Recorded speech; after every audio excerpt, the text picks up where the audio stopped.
Isa pang ginagawang condominium sa Maynila ang kinukwestiyon kung bakit pinayagang itayo sa lugar na may mga nahukay na artifact na mas matanda pa sa panahon ng mga Kastila. Kaya si Senadora Pia Cayetano minumungkahing lakihan ng multa at higpitan ng pagbibigay ng permit sa mga kontraktor ng mga gusali para mapangalagaan ang mga lugar na bahagi ng ating kasaysayan. Balitang hatid ni Steve Dailisan.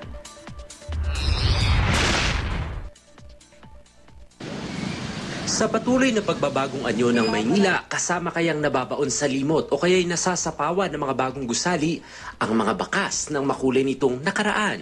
Bumalik sa Luneta si Senate Committee on Education, Arts and Culture Chairperson Pia Cayetano kasama si Alfredo Austria, presidente ng DMCI na kontraktor ng Torre de Manila. Nagpalitrato sila para patunayan ng senadorang panira talaga sa view ng Rizal Monument ang itinatayong condominium ng DMCI. Kita naman talaga, para matakpan mo to, kailangan nandun ka sa gilid na gilid on the left side or gilid na gilid on the right side. Di rin daw uubra para kay Cayetano ang mungkahing gawing reflectorized mirrors ang labas ng Torre de Manila para matago sa kulay ng langit ang gusali. There is nothing that prevents us from saying, from giving the order na patanggalin nyo yan, babaan nyo yan, putulin nyo yan. The courts can do that. Di na nagbigay ng pahayag si Austria dahil nasa korte na raw ang kaso. Pero bukod sa Torre de Manila, pati pala ang under construction ngayong Manila River Green Residences sa Santa Ana, kinwestiyon ng Santa Ana Heritage Tourism Association o SATA. Pasok daw kasi ang gusali sa buffer zone ng Santa Ana Historical Cultural Overlay Zone. Ibig sabihin, makasaysayang lugar ang kinatatayuan nito.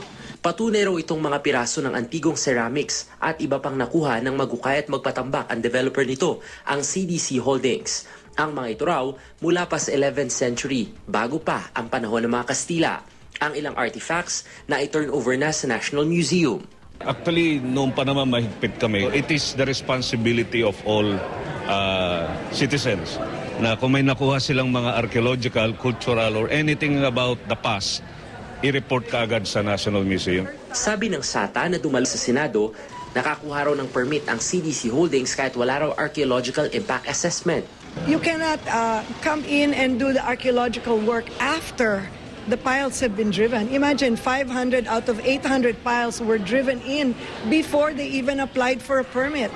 Inimbita rin ng Senado ang CDC Holdings pero di sila sumipot. Pinuntahan namin ang construction site pero wala raw opisyal na pwedeng humarap sa amin. Para di masakripisyo ang mga cultural heritage site, iminungkahi ni Senadora Cayetano na lakihan ang multa sa mga paglabag ng mga kontraktor at masigpitan pa ng mga LGU ang pagbibigay ng permit.